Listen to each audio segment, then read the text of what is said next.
Mi hijo me habló sin mirarme a los ojos. A partir de ahora, mamá, el banco va a transferir tu pensión directamente a mi cuenta, dijo mientras revisaba su móvil. No necesitas dinero, solo un rincón para morir. La cuchara que tenía en la mano cayó al suelo. El sonido del metal contra la baldosa me pareció un disparo. Intenté responder, pero las palabras se atascaron en mi garganta. Javier ni siquiera levantó la vista, siguió tocando la pantalla del móvil como si estuviera hablando con un desconocido. Y yo, por primera vez en 70 años, sentí que mi propio hijo había borrado mi existencia de su vida. Tragué saliva, recogí la cuchara y me quedé de pie frente a la cocina. El guiso que preparaba para los dos seguía burbujeando, pero el aroma que siempre me había reconfortado ahora me revolvía el estómago. La casa, mi casa, me resultó ajena de pronto. Esa noche, mientras el reloj marcaba las 11, me quedé sentada en la oscuridad del salón. El silencio pesaba más que los años. A lo lejos escuchaba la risa de Marta, su mujer, en el dormitorio. Esa mujer había logrado lo que ni la pobreza ni la viudez pudieron, arrancar de mi hijo cualquier rastro de compasión. Desde que se casaron, todo cambió. La casa, que alguna vez fue refugio, se convirtió en prisión. A veces, cuando la escucho reír, recuerdo la primera vez que la vi. Era joven, guapa, con esos modales falsos que ocultan la soberbia. Su hijo tiene un gran corazón, señora, me dijo aquella tarde, mientras yo servía café. No imaginaba que años después sería ella quien se lo arrancaría pedazo a pedazo. Pero antes de continuar, quiero hacerte una invitación muy especial. Suscríbete al canal y deja tu me gusta. Esto me ayuda a ver que me apoyas y disfrutas de mis historias. Y comenta aquí abajo desde qué ciudad nos estás viendo ahora. Continuemos. Aquella noche no encendí la luz del dormitorio. El aire olía a humedad y a tristeza. Sobre mi mesita de noche estaba la fotografía de Javier cuando tenía 8 años, sonriendo sin dientes, abrazado a un perro callejero que rescatamos entre los dos. Él era mi vida. Trabajé 40 años como maestra de primaria, levantándome antes del amanecer, cosiendo mis propios vestidos, renunciando a todo placer para darle lo mejor. Y ahora ni siquiera me llamaba mamá, solo Lucía. Las lágrimas me ardieron, pero no las dejé caer. A esta edad, una aprende que el llanto no sirve cuando el corazón ya está roto.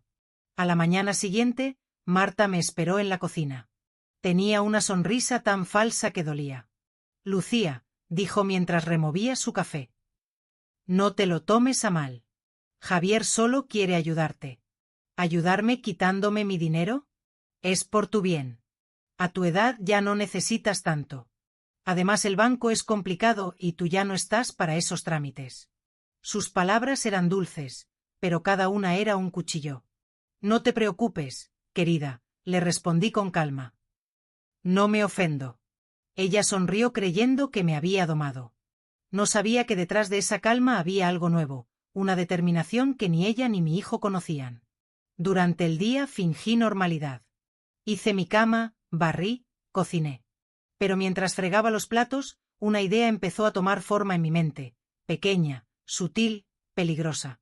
No iba a gritar ni a llorar, no iba a pedir nada, simplemente iba a hacer algo que ellos nunca esperarían de mí. Fui hasta mi cuarto y abrí el viejo armario. En el fondo, entre sábanas dobladas y un mantel de encaje, había una caja de lata. Dentro guardaba cosas que nadie recordaba: cartas, fotos, monedas antiguas y un frasco pequeño de vidrio con un líquido transparente. Lo había conservado por costumbre sin motivo. Era un frasco de lejía concentrada de los tiempos en que limpiaba la escuela donde trabajaba. Lo saqué, lo observé contra la luz. No tenía un propósito aún, pero sabía que esa noche lo tendría. Cuando cayó la tarde, preparé la cena como siempre: arroz, carne estofada y pan recién hecho. Javier llegó del trabajo con el mismo gesto distante de los últimos meses. ¿Ya hiciste los trámites del banco?, preguntó sin siquiera saludar. Sí, mentí. Ya lo hice. Perfecto, dijo sirviéndose una copa de vino. Marta y yo hablaremos con el director mañana. Yo asentí sin decir nada. Durante la cena no hubo conversación, solo el sonido de los cubiertos y la televisión al fondo. Cuando terminaron, se fueron a dormir. Yo me quedé recogiendo los platos y limpiando la mesa. A medianoche me levanté. El reloj marcaba las 12. El silencio era tan profundo que podía oír mi respiración. Fui a la cocina, abrí la nevera y me quedé mirando su interior iluminado. Dentro, sobre la bandeja del medio, puse un plato cubierto con papel de aluminio. Encima el postre favorito de Javier, flan casero, y junto a él una jarra con agua. Todo parecía normal, pero en el fondo, bajo una envoltura de plástico, escondí los documentos del banco, las copias de los formularios que la había falsificado para transferir mi pensión. Los había recuperado esa tarde cuando Marta los dejó sobre la mesa sin sospechar que yo los reconocería. Ahora descansaban congelados dentro de la nevera, encerrados en una bolsa con agua sólida. Sabía que los buscaría al día siguiente, creyendo que todo estaba bajo control. Esa noche dormí poco, pero tranquila. Por primera vez en mucho tiempo sentí que el miedo se había transformado en algo distinto. Poder. El amanecer llegó con su rutina. Pasos, puertas, olor a café. Yo estaba sentada en la cocina cuando Javier abrió la nevera. Todo fue cuestión de segundos. Primero el silencio, después un golpe seco, el sonido de vidrio chocando contra el suelo y finalmente su grito. Un grito tan fuerte que hizo vibrar las paredes. Un grito de miedo, no de dolor. Marta corrió desde la habitación. «¿Qué pasa?», gritó. Javier solo señalaba la nevera temblando. Dentro, sobre la bandeja, los documentos flotaban en el bloque de hielo, perfectamente visibles, con mi firma al lado de la suya falsificada. Encima una nota mía: «Nunca subestimes a una madre, ni siquiera a una vieja». Me levanté despacio, lo miré a los ojos y dije: «Buenos días, hijo. ¿Te sirvo café?». Él no respondió, solo se alejó pálido, con las manos temblando. Y yo, por primera vez en años, volví a sonreír. El ruido de la nevera aún resonaba en mi cabeza cuando me senté junto a la ventana. La mañana estaba fría, con un sol débil que apenas alcanzaba a iluminar el jardín. Las manos me temblaban, no de miedo, sino de cansancio. Era el cansancio de toda una vida, de haberlo dado todo y haberme quedado sin nada. El reflejo en el cristal me devolvió la imagen de una mujer que ya no reconocía. El cabello blanco, la piel marcada, los ojos opacos, y sin embargo, detrás de ese rostro gastado todavía vivía la muchacha que fui alguna vez, la que soñaba con una familia, con un amor sincero, con un hijo que la abrazara sin vergüenza. La misma que creyó que la bondad siempre era recompensada. ¡Qué ingenua fui! Me casé a los 22 años con Manuel, un hombre de manos firmes y sonrisa fácil.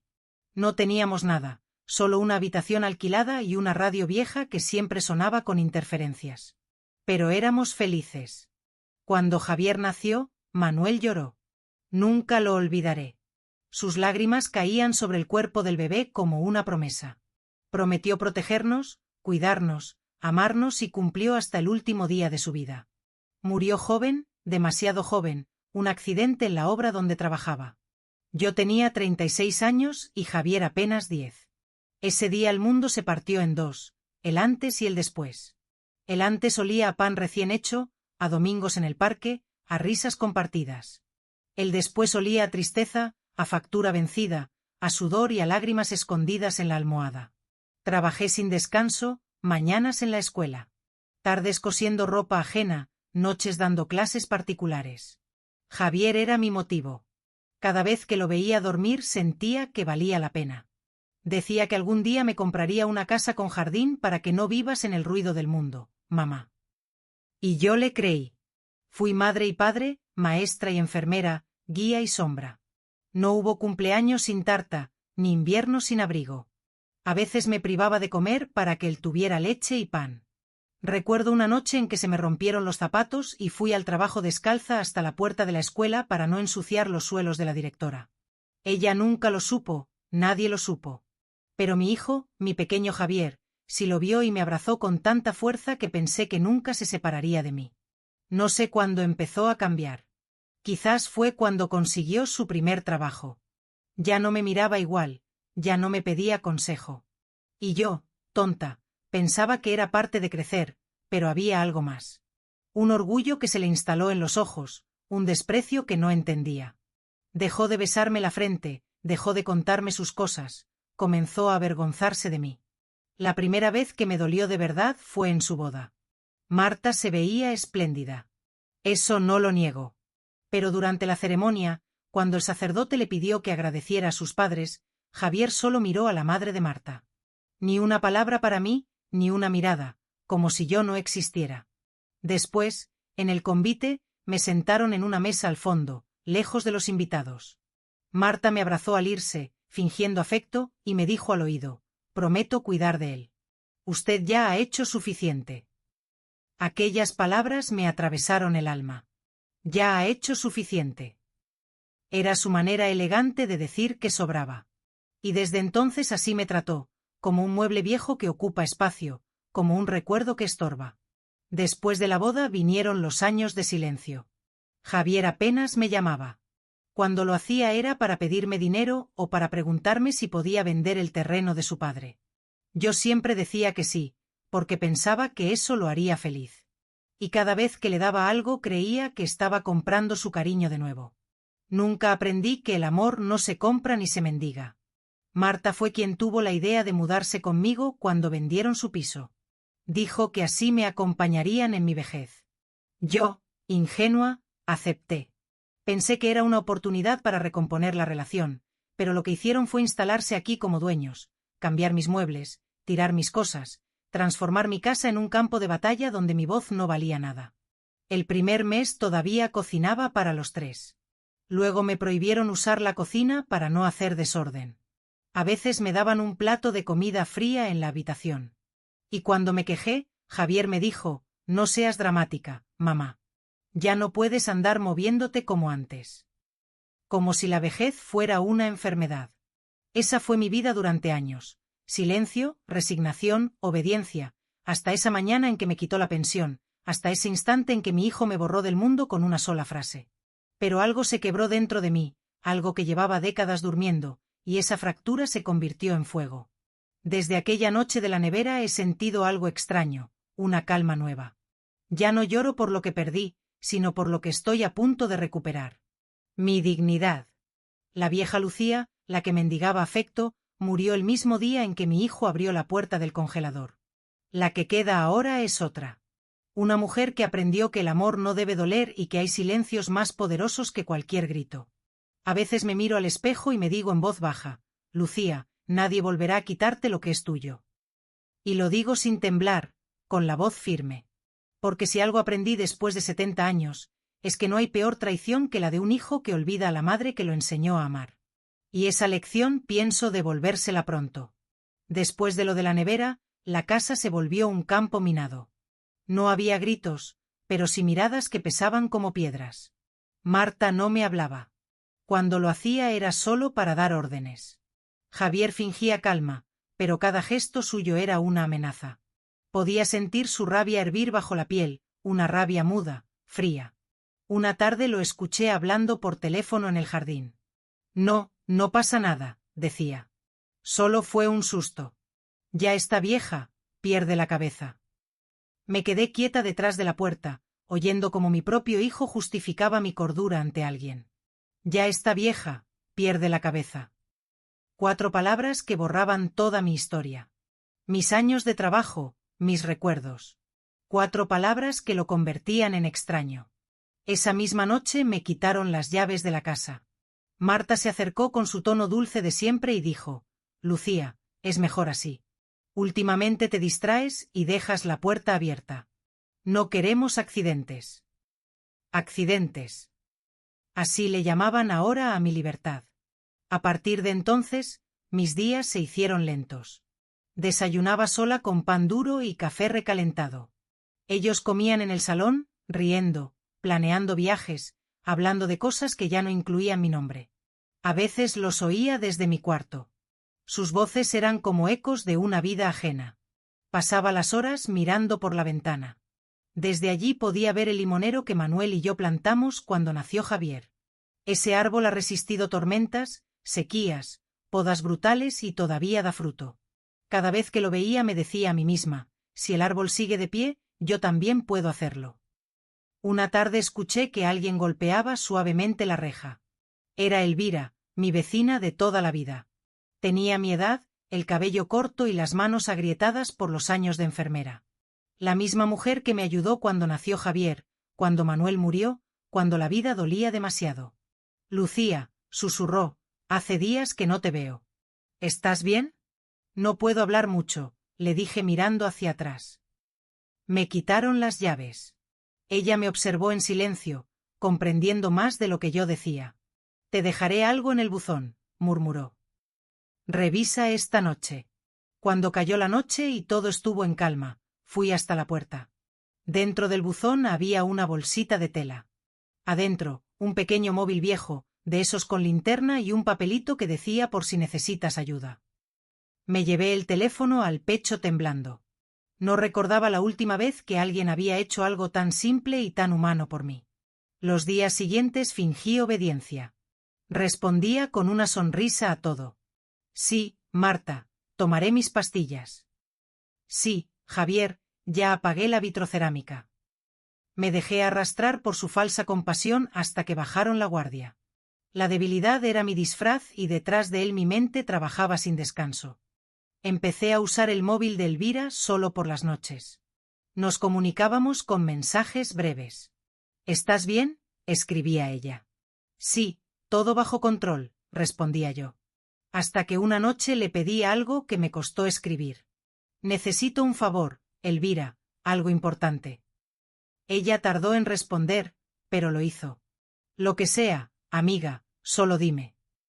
A la mañana siguiente fingí sentirme mal. Me toqué la cabeza, caminé lento. Dije que tenía mareos. Marta, harta, llamó a Javier. Tu madre no puede seguir así, le dijo. Si se desmaya o se cae, será nuestra culpa. Entonces que no salga del cuarto, respondió él, que descanse. Y así lo hicieron. Me encerraron. Cerraron la puerta con llave, dejándome solo un vaso de agua y una bandeja de comida. Por tu bien, dijeron. No sabían que me hacían un favor. Esa habitación se convirtió en mi santuario. Allí, donde creían tenerme prisionera, comencé a construir mi libertad. En la pared del armario aún guardaba los ahorros que Manuel me había dejado, monedas de oro y algunos billetes viejos envueltos en papel. Habían dormido allí por más de 30 años esperando un propósito. Ahora lo tenían. Por las noches usaba el móvil para comunicarme con don Ramiro, un viejo amigo de mi esposo. Había sido director del banco donde depositaba mi pensión. Lucía, pensé que estabas jubilada, me dijo sorprendido. Lo estoy, Ramiro, pero necesito tu ayuda. Es sobre mi hijo. ¿Qué ocurre? Solo diré que necesito cambiar la titularidad de mi cuenta. En silencio. Eso no es sencillo. Nada lo es, Ramiro, pero sabes que siempre fui una mujer de palabra. Él suspiró al otro lado de la línea. Está bien, Lucía, lo haré, pero ten cuidado. No te preocupes. Nadie sospechará nada. Así, noche tras noche empecé a recuperar lo que era mío. Mientras ellos dormían, yo tejía mi justicia con paciencia. Elvira me traía pequeñas cosas, un sobre, un documento, un sello bancario. Cada pieza encajaba como un hilo invisible. Cada paso me acercaba más a la verdad y a la revancha. Durante el día escuchaba a Marta riendo, hablando por teléfono, planificando viajes. Una vez la oí decir, en cuanto vendamos este piso, nos vamos de aquí. Yo desde el cuarto apreté los dientes. Sabía que su ambición sería su ruina. El encierro duró 3 semanas. Al final, Javier entró una mañana con gesto compasivo. ¿Cómo te sientes, mamá?, preguntó. Mejor, hijo, le dije con voz débil. Muy mejor.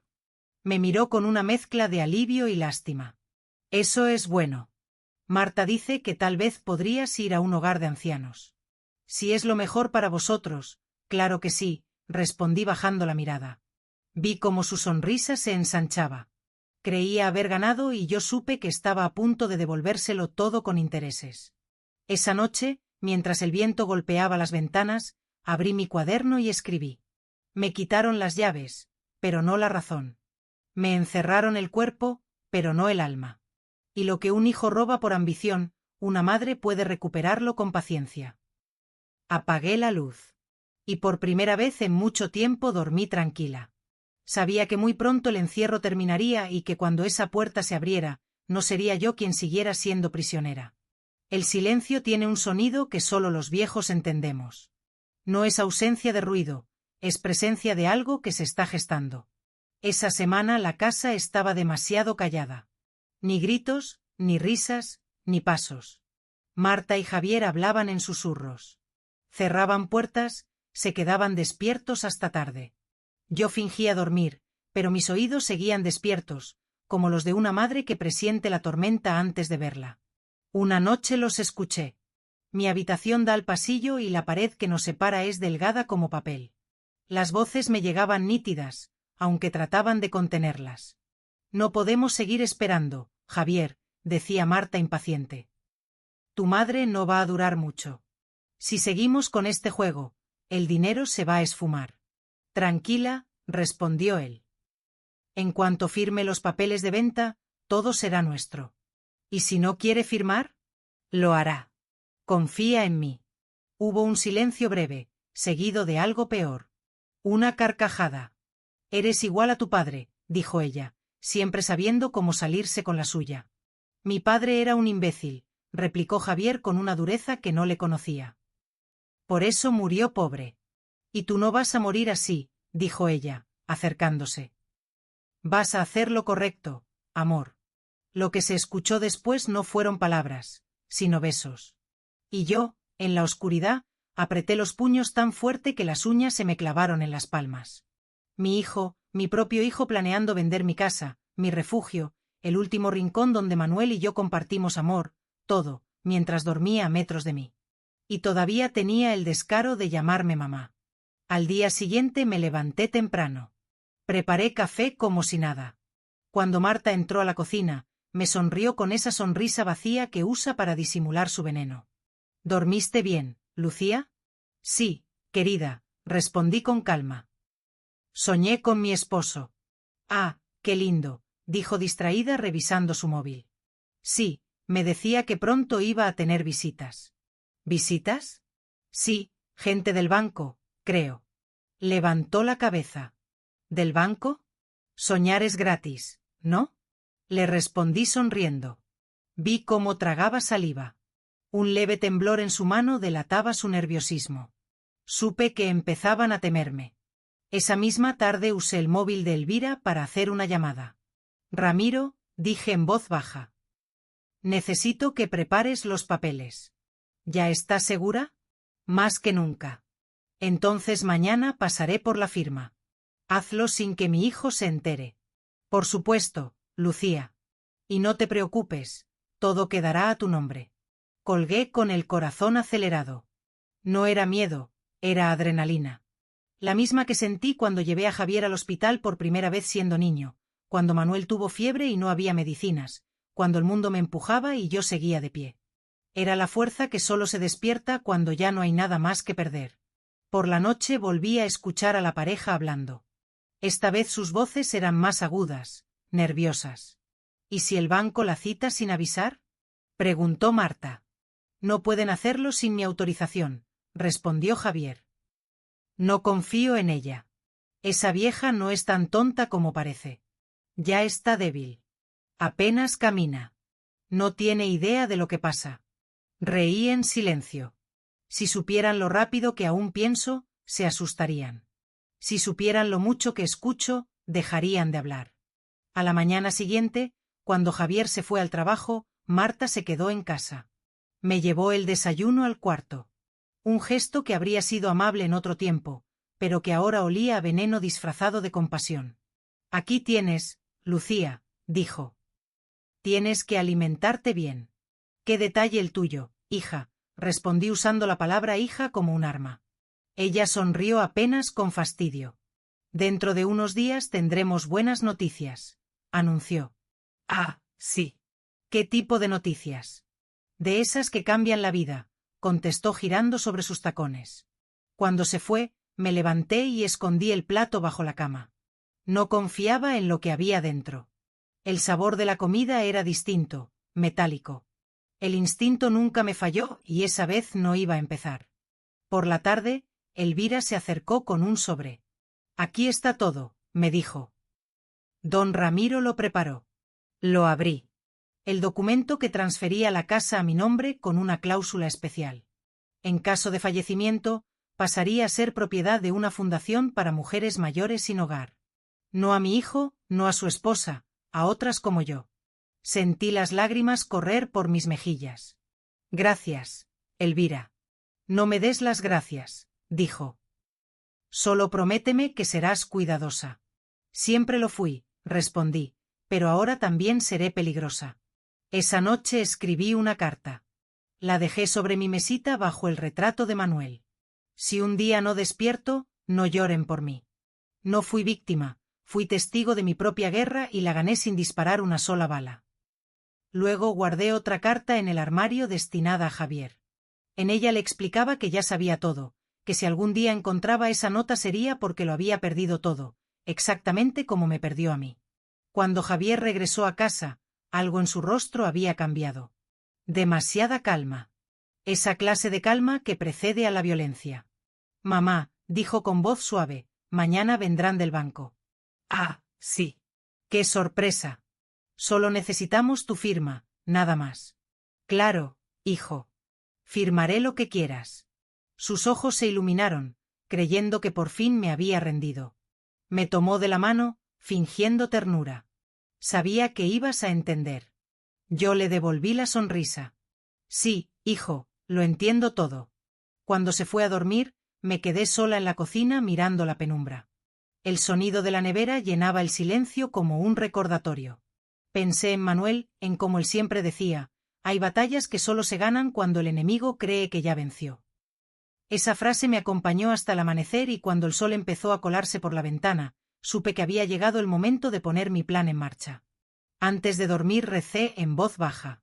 No pedí justicia ni venganza, solo pedí lucidez.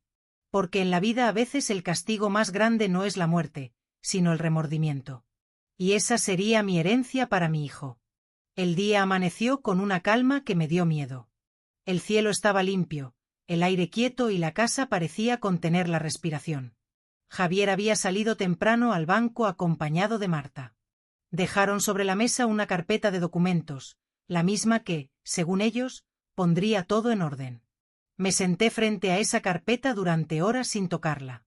Solo la miraba como si mirarla fuera suficiente para entender su veneno. Sabía lo que contenía, la venta de mi casa, la cesión de mi cuenta y el cierre definitivo de mi independencia. Era su golpe final. Y lo mejor de todo era que ellos creían que yo iba a dárselo con mis propias manos. Cuando volvieron, la tarde ya se había teñido de naranja. Marta traía ese perfume caro que siempre me da náuseas y Javier caminaba con la arrogancia de quien cree que ha ganado. Mamá, dijo él con una sonrisa que me resultó extraña. Hoy es un día importante. Ah, sí, sí. Vamos a terminar con los trámites. Ya no tendrás que preocuparte por nada. Marta se sentó frente a mí y me miró fijamente.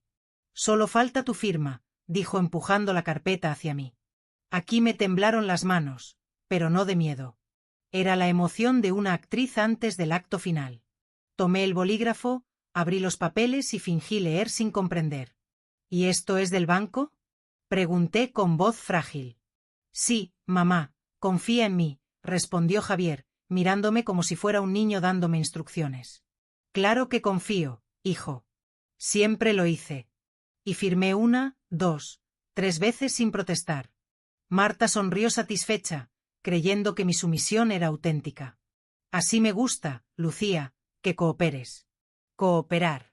¡Qué palabra tan peligrosa! Cuando se fueron a celebrar su victoria a cenar fuera, fui hasta mi habitación, abrí el cajón del armario y saqué una copia de los documentos verdaderos, los que don Ramiro había preparado días atrás, los que anulaban por completo las firmas que acababa de poner, los que devolvían mi casa, mi cuenta y mi dignidad a donde pertenecían, a mí. Mientras ellos firmaban su propio engaño, yo ya había cerrado el mío. Ramiro lo había hecho todo sin ruido, con la precisión de un hombre que conoce los rincones de la burocracia. Lucía, me dijo por teléfono, cuando ellos presenten esos papeles, el sistema mostrará a otros. Y créeme, el banco no discute con una maestra que tiene recibos guardados desde 1983. Guardé las copias en una caja metálica junto a las fotos de Manuel y la libreta de ahorros. Cada firma, cada sello, cada movimiento era parte de una sinfonía silenciosa que pronto estallaría. Esa noche dormí poco. Escuché cuando llegaron riendo, chocando copas en la cocina. Desde el pasillo oí a Marta decir: «Ya está hecho. Mañana mismo pongo el piso a la venta». «Tranquila», respondió Javier. «Primero me transfieren el dinero. No quiero errores». «¿Y tu madre?» «Mi madre». Hubo una pausa. «Mi madre ya no tiene nada». Cerré los ojos y me prometí que esa sería la última vez que lo escucharía hablar así. Al amanecer, Elvira vino con paso rápido, disfrazada de repartidora.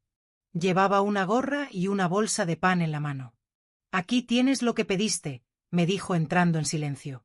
Dentro de la bolsa había un sobre con sellos notariales, documento registrado, decía en tinta azul.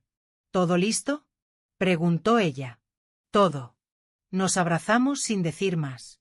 Dos mujeres viejas, cansadas, pero vivas. Elvira se fue por la puerta trasera justo cuando escuché la cerradura principal girar. Javier había regresado. «Mamá», dijo entrando.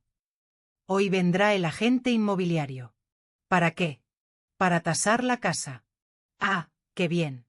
Así sabrán cuánto vale lo que fue mi vida», respondí sirviéndome café. Me miró con una mezcla de irritación y desprecio. «No empieces, mamá. No lo arruines». «Yo nunca arruino nada, hijo. Solo observo». Esa tarde la gente recorrió la casa tomando fotos, midiendo, haciendo preguntas. Yo lo seguía en silencio, mirando cómo sus dedos tocaban las paredes que Manuel había pintado con sus manos, el marco donde aún se veía su letra, los escalones donde Javier dio sus primeros pasos. Era como si un extraño diseccionara mis recuerdos. Cuando terminaron, Marta firmó unos papeles y salió a la puerta a despedirlo. Javier se quedó atrás revisando los documentos. «¿Estás contento, hijo?», le pregunté. «Por supuesto, esto nos dará una vida mejor». «¿A ti o a nosotros?» «A todos», dijo sin levantar la vista. «¿Y dónde viviré yo?» «En el hogar de ancianos que vimos el otro día».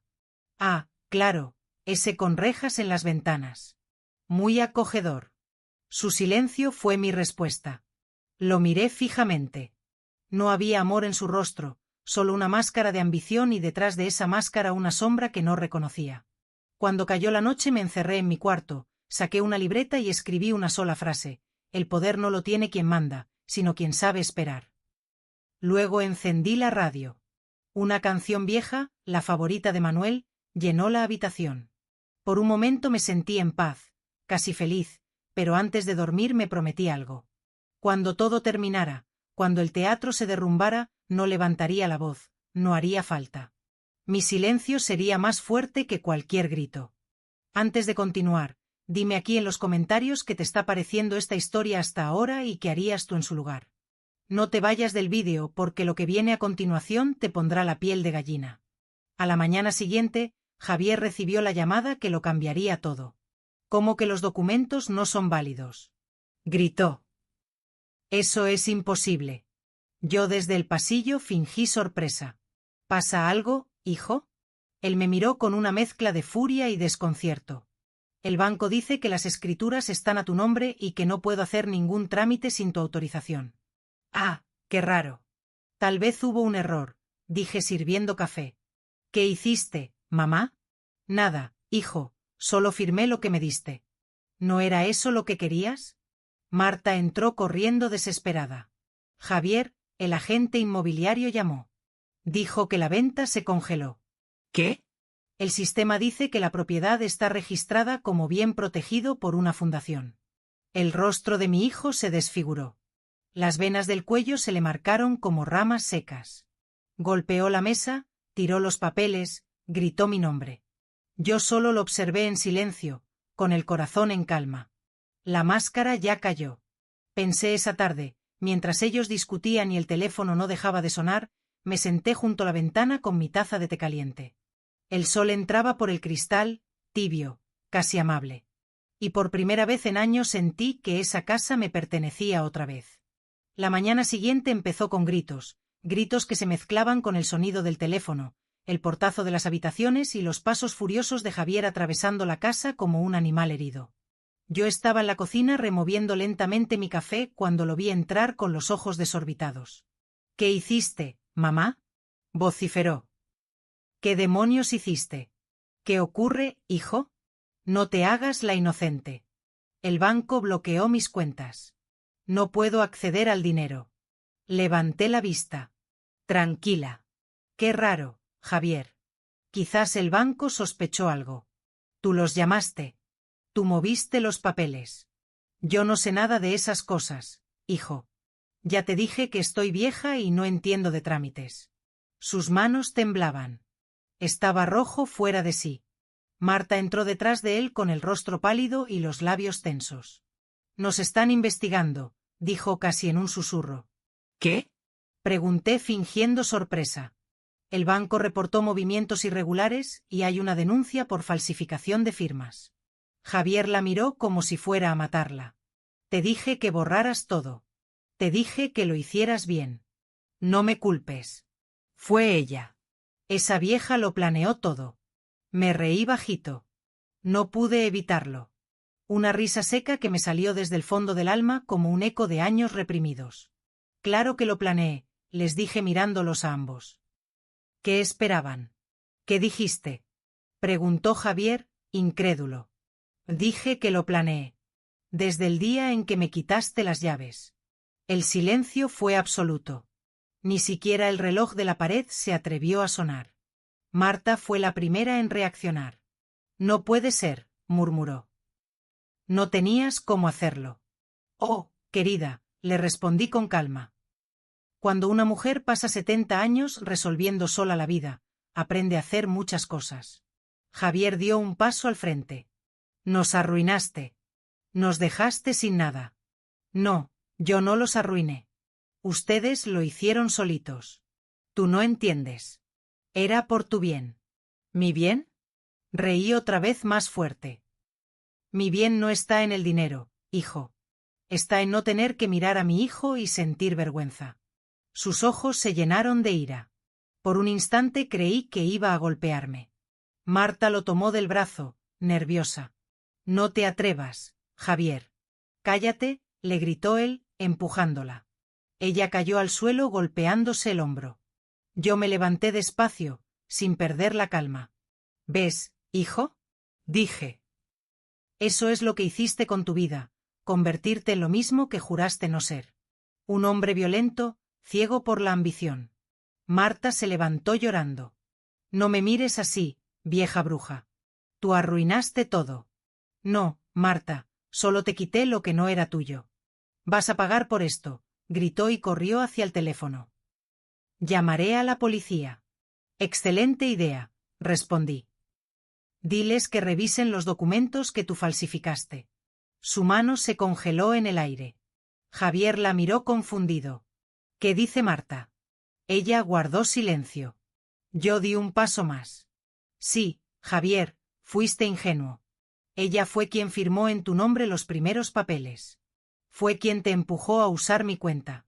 Ella quería el piso, no tú. Eso no es verdad, balbuceó ella. No la escuches. Revisa tu correo, hijo. Hay copias de todo.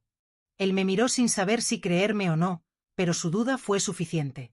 Marta, presa del pánico, corrió a la habitación y cerró la puerta con llave. Yo la oí sollozar del otro lado.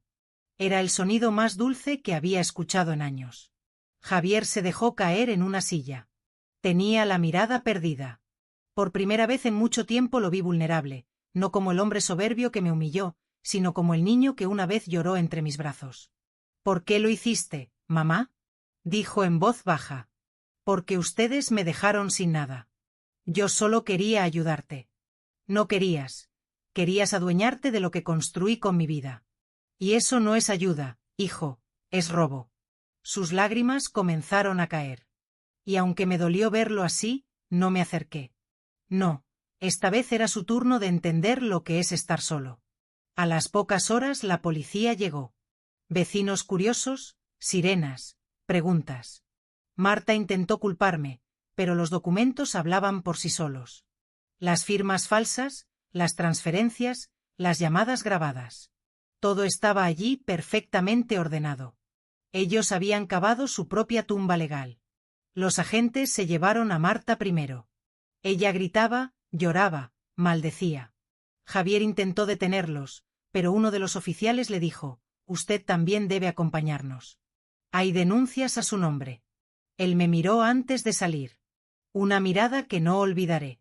Ni de odio, ni de amor, solo de vacío, como si de repente hubiera comprendido lo que perdió. Cuando la casa quedó en silencio, me senté otra vez frente a la nevera. Abrí la puerta.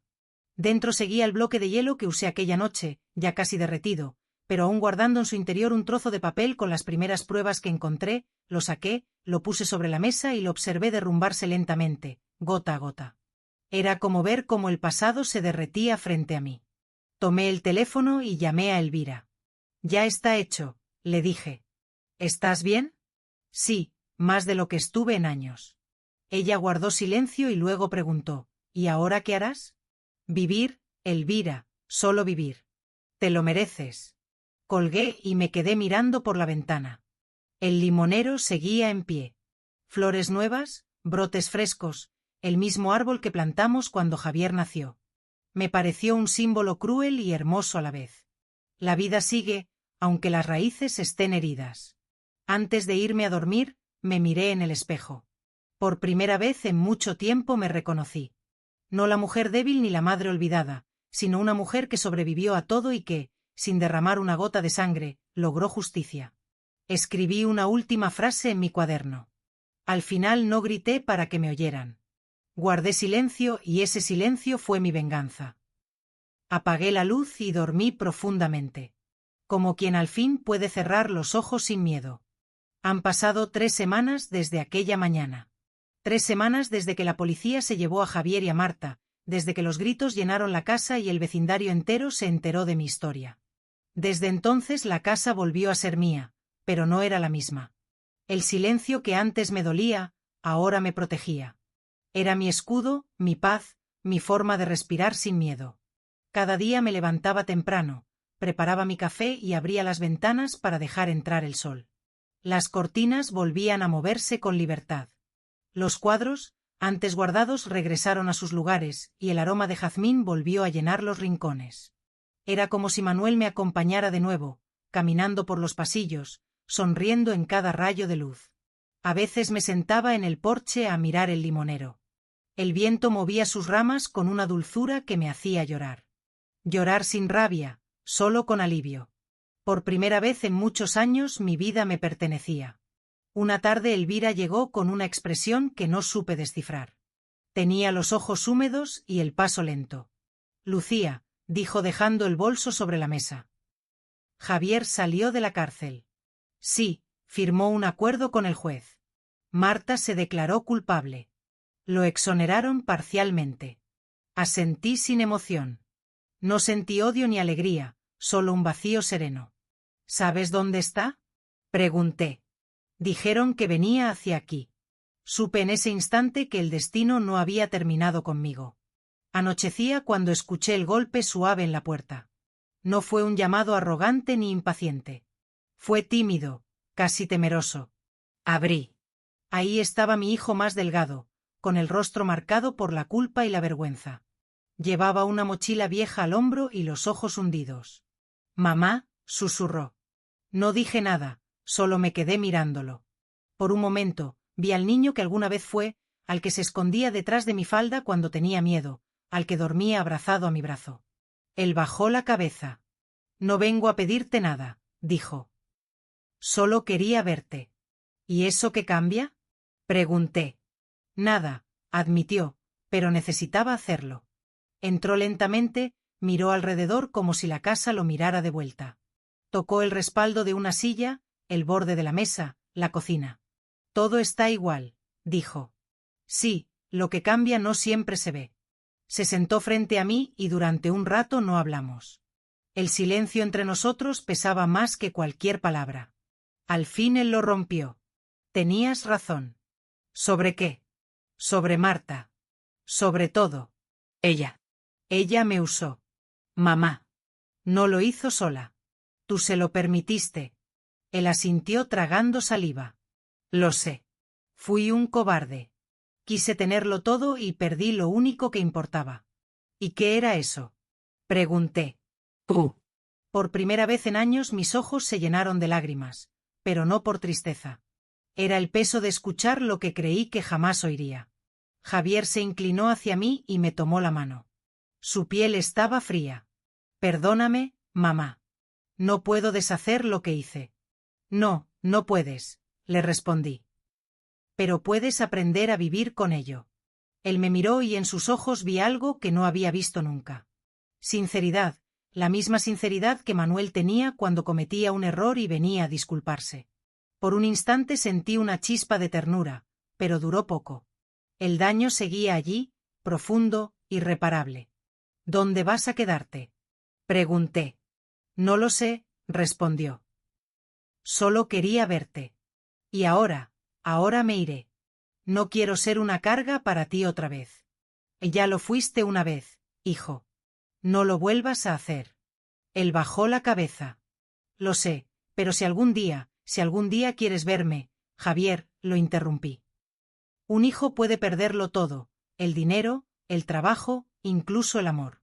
Pero cuando pierde el respeto de su madre, no hay regreso.